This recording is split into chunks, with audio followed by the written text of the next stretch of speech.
سب سے پہلے خدا چھینک جیسی نعمت عطا کرتا ہے اور پھر زکام مسلط کر دیا جاتا ہے تاکہ آپ کی ناک یا اس کے گرد نواز وائرس کو جسم سے نکال پھینکا جائے۔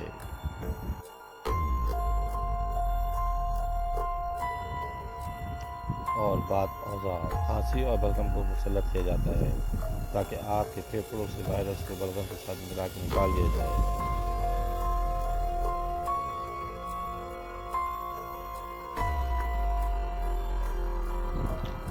اور پھر بلغم پھیپھڑوں کی حفاظت کرتا ہے، انہیں خشک نہیں ہونے دیتا، دھوئیں، گرد و غبار اور وائرس کو اپنے اندر پھنسا لیتا ہے اور وائرس سے لڑنے کے لیے مدافعاتی نظام کی مدد کرتا ہے۔ اگر بیکٹیریا یا انفیکشن بہت کم مقدار میں ہو یا زیادہ طاقتور نہ ہو، چھینک اور زکام کے ذریعے وہ جسم سے باہر آ جاتا ہے، لیکن پھر بھی کام نہ بنے تو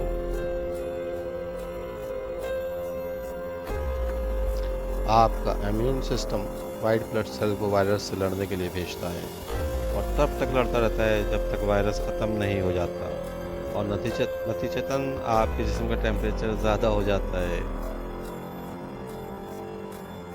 اور تھکاوٹ محسوس ہوتی ہے جسے ہم بخار کہتے ہیں۔ اگر آپ کو بخار کبھی آتا ہے اور کبھی جاتا ہے تو سمجھ لیجیے آپ کا جسم کسی وائرس سے لڑ رہا ہے۔ یہی وجہ ہے کہ کرونا وائرس کی ویکسین یا میڈیسن نہ ہونے کے باوجود چائنا میں اب تک ہزاروں افراد صحت یاب ہو چکے ہیں۔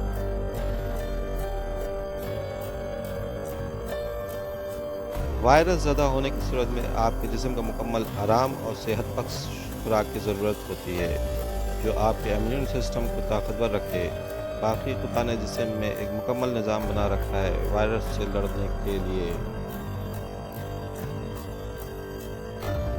اور یوں میرے پروردگار نے کھانسی، نزلہ، زکام اور بخار کو ایک نعمت کے طور پر عطا کیا، اور تم اپنے پروردگار کی کون کون سی نعمتوں کو ٹھکراؤ گے؟ اور اگر ان سب کے باوجود بھی کوئی وائرس سے مر جاتا ہے تو زندگی اور موت خدا کے ہاتھ میں ہے۔ وائرس تو صرف بہانہ ہے لطف تفس کرنے کا۔